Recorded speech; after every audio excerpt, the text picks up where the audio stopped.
హీటెక్కిన politics. Lokesh ప్రమాణంపై YCP counters.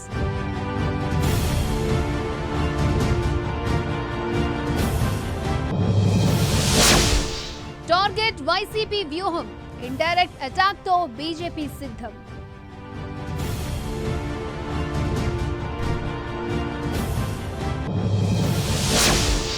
Tension పుట్టిస్తున్న symbol. కలవరపెడుతున్న టీఆర్ఎస్.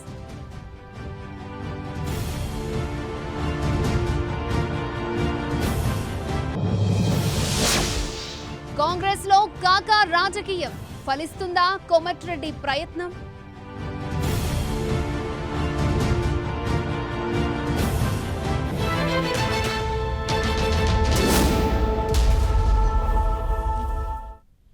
పొలిటికల్ పంచ్ డీటెయిల్స్ చూద్దాం. అన్నంత పని చేశారు చిన్నబాబు లోకేష్.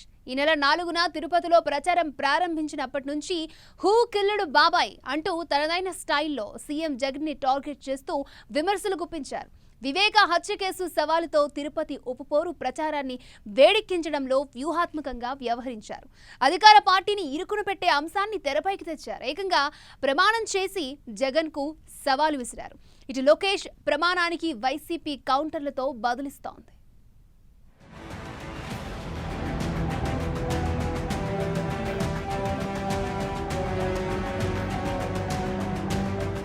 తిరుపతి ఉప ఎన్నికలో లోకేష్ ప్రచారాన్ని హీటెక్కించారు. వివేక హత్య కేసును తెరమీదకు తెచ్చి రాజకీయ వేడిని పుట్టించారు. ఇదే అంశంతో ప్రచారం నిర్వహించడమే కాకుండా ప్రమాణాలతో అధికార పార్టీని టార్గెట్ చేశారు.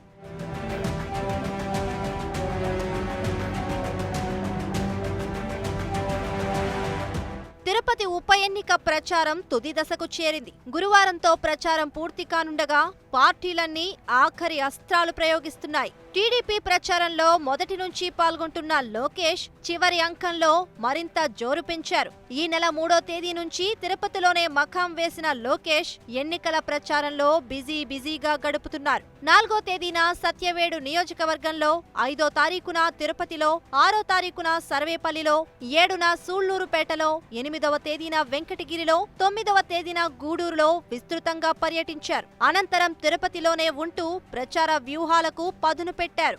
ఇలా సాగుతున్న సమయంలోనే సూళ్లూరు వేదికగా వివేక హత్య కేసును ప్రచార అస్త్రంగా మార్చారు లోకేష్. వివేక హత్యతో తనకు, తన కుటుంబ సభ్యులకు ప్రమేయం లేదని, శ్రీవారి పాదాల సాక్షిగా ప్రమాణం చేస్తానని, అలాగే జగన్ కూడా ప్రమాణం చేయగలరా అంటూ సవాల్ విసిరారు.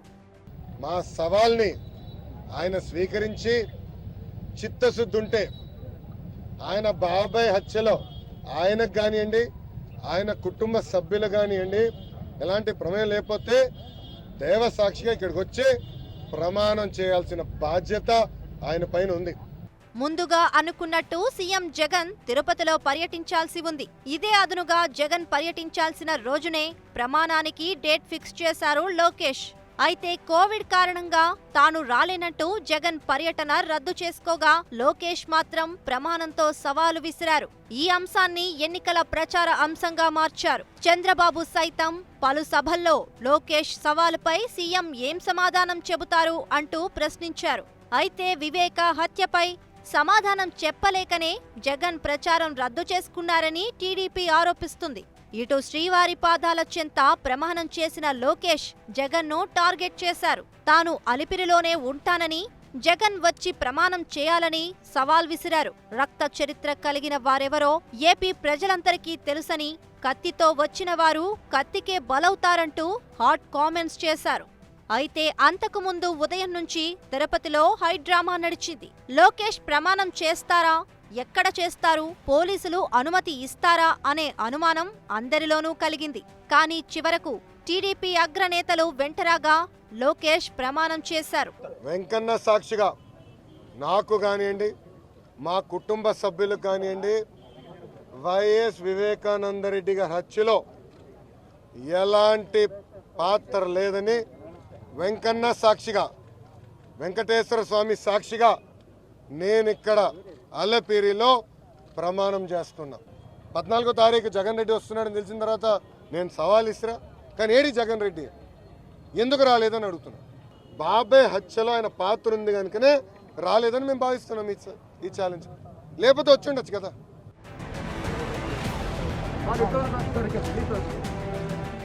అయితే లోకేష్ విమర్శలను తిప్పికొట్టారు వైసీపీ నేతలు. ప్రమాణాలతో లోకేష్ కొత్త నాటకానికి తెరలేపారని మండిపడ్డారు.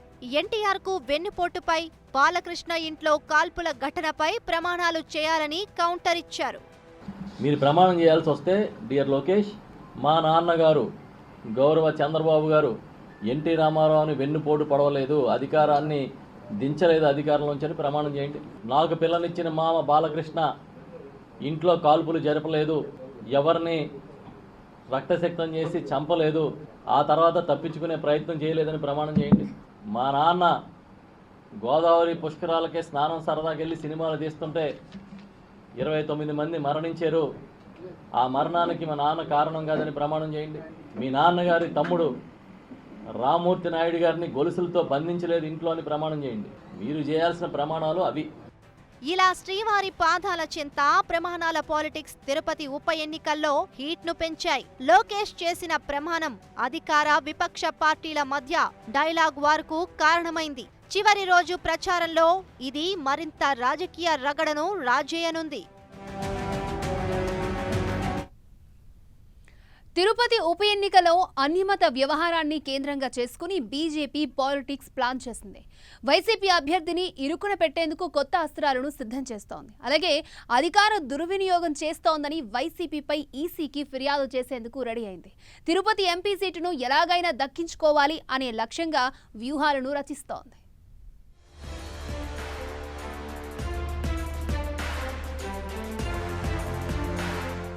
తిరుపతి ఎన్నికల్లో ఎలాగైనా విజయం సాధించాలనుకుంటున్న బీజేపీ అన్ని రకాల అస్త్రాలను సంధిస్తోంది.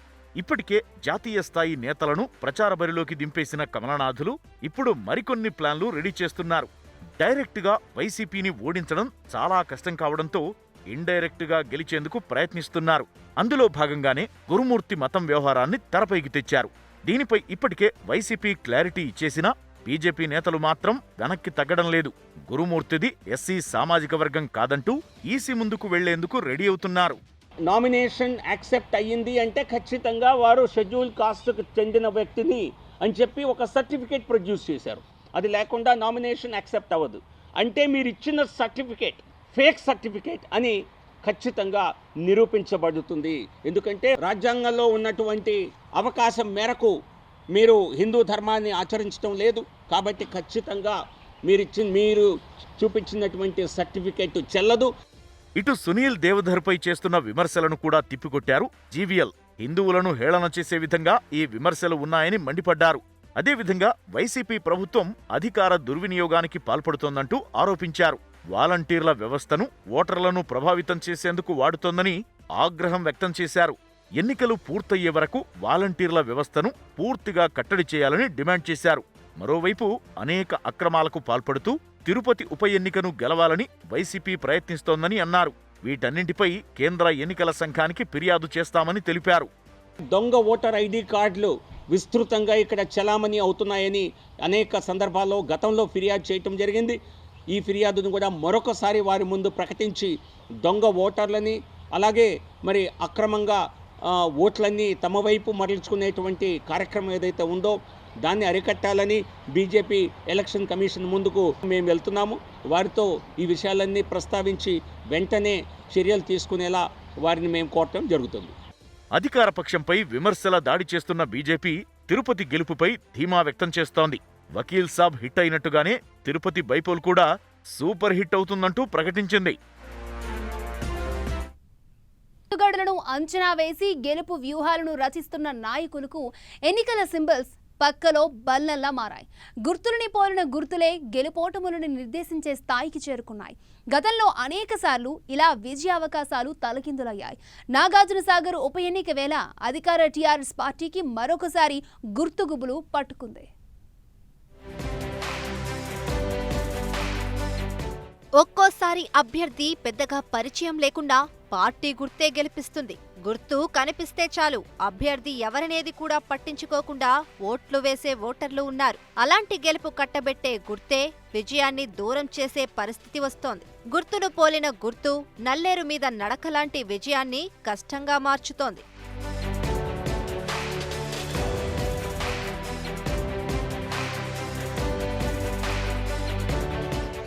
నాగార్జున సాగర్ ఎన్నికల్లో టీఆర్ఎస్ కు సింబల్ టెన్షన్ మొదలైంది. కేసీఆర్ సర్కార్ చేసిన అభివృద్ధి కార్యక్రమాలే ఓట్లు కురిపిస్తాయన్న ధీమాతో అధిష్టానం ఉన్నా ఆ ఓట్లు కాస్త ఎక్కడ క్రాస్ అవుతాయో అన్న భయం మాత్రం లోకల్ లీడర్లలో కనిపిస్తోంది. గులాబీ పార్టీలో ఇంత గుబులు రేగడానికి కారణం రెండు గుర్తులు. ఒకటి రోడ్డు రోలర్, రెండోది చపాతీ మేకర్. ఈ రెండు గుర్తులే టీఆర్ఎస్ అభ్యర్థి నోముల భగత్ విజయ అవకాశాలను ఎక్కడ దెబ్బతీస్తాయో అన్న ఆందోళన మొదలైంది.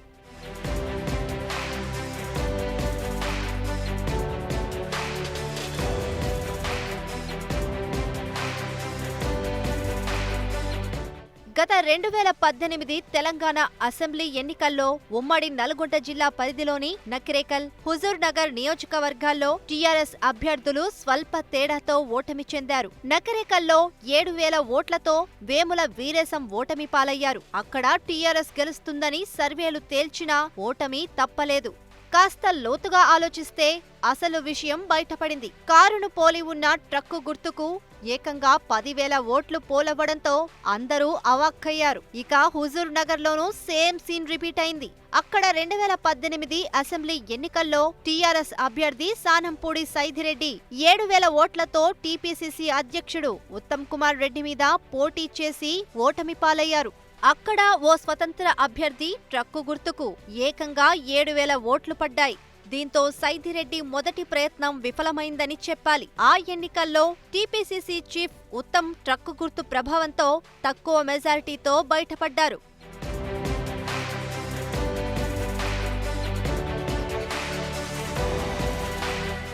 అంతేకాదు, నాగార్జున సాగర్లోనూ 2018 అసెంబ్లీ ఎన్నికల్లో ట్రక్కు గుర్తుకు 10,000 ఓట్లు పోలవ్వగా నోముల నరసింహయ్య మెజారిటీ తగ్గి కేవలం 7,000 ఓట్లతో గెలుపొందారు. కారును పోలి ఉన్న ట్రక్కు గుర్తు పుణ్యమాని నోముల మెజార్టీ భారీగా తగ్గింది.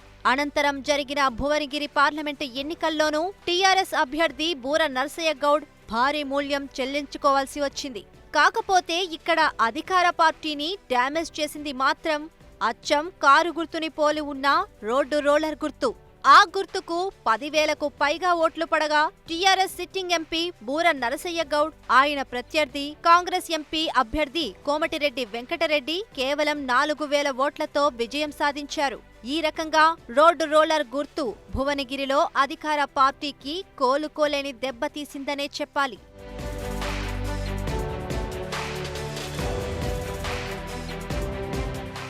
గతేడాది నవంబర్లో జరిగిన దుబ్బాక ఎన్నికల్లోనూ బీజేపీకి గుర్తే మేలు చేసింది. కారు గుర్తుని పోలి ఉన్న చపాతీ రోలర్కు 3,000కు పైచిలకు ఓట్లు పడగా బీజేపీ అభ్యర్థి రఘునందన్ రావు దాదాపు 1,700 ఓట్లతో గెలుపొందారు. ఇలా ప్రతిసారి కారు జోరుకు సింబల్ అడ్డంకిగా మారింది. గతంలో టీఆర్ఎస్ కు పెద్ద డ్యామేజీ చేసిన చపాతీ మేకర్, రోడ్డు రోలర్ గుర్తులను సాగర్ ఎన్నికల్లో 2 ఇండిపెండెంట్స్ కు కేటాయించింది ఎన్నికల కమిషన్. గుర్తుల విషయంలో ఈసారి ముందే జాగ్రత్త పడ్డ టీఆర్ఎస్ పార్టీ నేతలు ప్రజలకు డమ్మీ ఈవీఎంలతో అవగాహన కల్పిస్తున్నారు.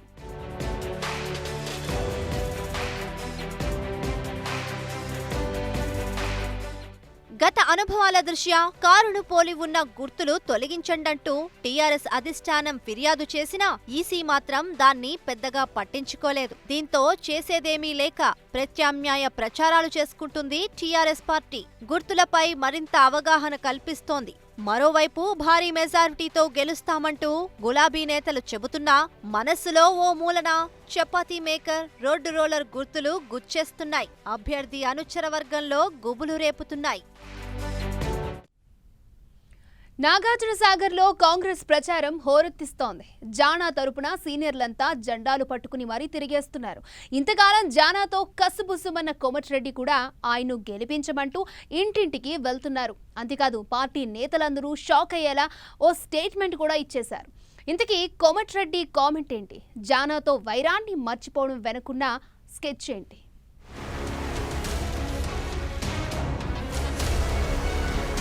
తెలంగాణ కాంగ్రెస్ పార్టీ గెలిపిస్తాం. అవసరం సంవత్సరం ముందే ఎమ్మెల్యే టికెట్లు ఇప్పించుకొని సంవత్సరం ముందే ముఖ్యమంత్రిగా కూడా జానారెడ్డి గారిని కూడా ప్రకటిస్తానని చెప్పి ప్రకటించాలని చెప్పి మా ఢిల్లీ ఏఐసీ సెక్రటరీ ముందే నేను ప్రకటించడం జరిగింది. ఇప్పుడిదే కామెంట్ కాంగ్రెస్ లోనే కాదు స్టేట్ పాలిటిక్స్ లోనూ ఆసక్తి రేపుతోంది. రానున్న ఎన్నికల్లో జానానే సీఎం అభ్యర్థి అని కోమటిరెడ్డి ప్రకటించడం చర్చనీయాంశంగా మారింది. ఇప్పుడు ఈ కామెంట్ వెనుకున్న మతలబేంటని పొలిటికల్ సర్కిల్లో చర్చ నడుస్తోంది.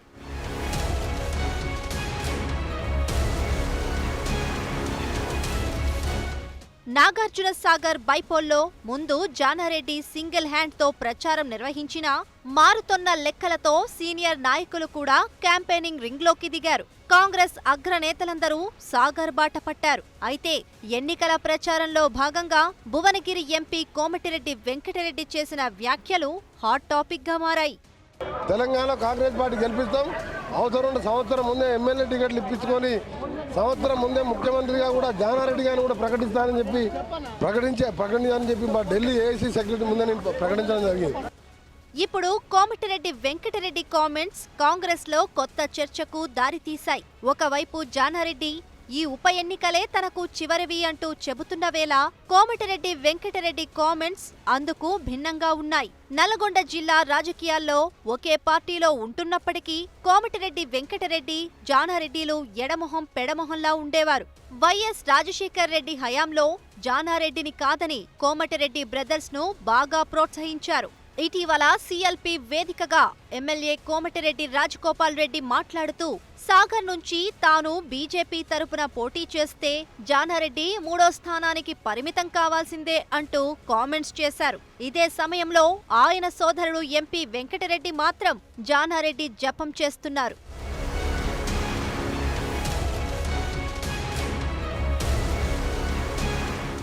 అయితే కోమటిరెడ్డి వెంకటరెడ్డి జానా జపం వెనుక పెద్ద స్కెచ్చే ఉందని గాంధీభవన్ వర్గాలు భావిస్తున్నాయి. కోమటిరెడ్డి వెంకటరెడ్డి చాలా కాలంగా పీసీసీ అధ్యక్షుడు కావాలని పరితపిస్తున్నారు. 3 నెలల కింద పీసీసీ చీఫ్ పదవి దాదాపు ఖాయమైందనే టాక్ వచ్చినప్పటికీ జానారెడ్డి లేఖతో ఆ ప్రక్రియ నిలిచిపోయింది. సాగర్ ఎన్నిక తర్వాత మళ్లీ పీసీసీ చీఫ్ ఎంపిక ప్రక్రియ ప్రాసెస్ స్టార్ట్ అవుతుంది. కాబట్టి జానారెడ్డిని తన వైపు తిప్పుకుంటే పీసీసీ చీఫ్ కావటం ఈజీ అనుకుంటున్నారట వెంకటరెడ్డి.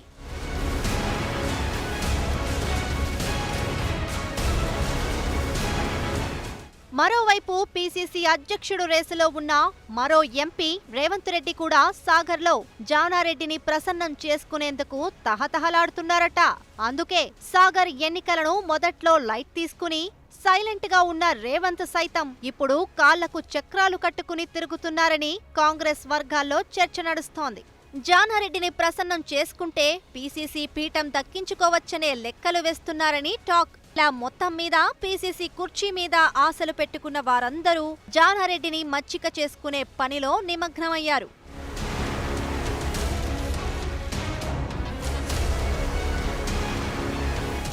లాస్ట్ ఎలక్షన్స్ అని జానారెడ్డి అంటుంటే ఏకంగా సీఎం అభ్యర్థి అంటూ ఇతర నేతలు చెబుతుండడం ఇప్పుడు హాట్ టాపిక్ గా మారింది. సాగర్లో గెలిచి తన ప్రభావం తగ్గలేదని నిరూపించుకుందామని పెద్ద ఆయన భావిస్తుంటే కాకా రాజకీయాలతో ఆయన్ని మరింత ఎత్తుకులేపుతున్నారు పీసీసీ చీఫ్ ఆశావహులు. చూడాలి మరి ఎవరి లెక్కలు వర్కౌట్ అవుతాయో. ఇది ఇవాల్టి పొలిటికల్ పంచ్. చూస్తూనే ఉండండి 10 టీవీ, జనం కోసం నిజం కోసం.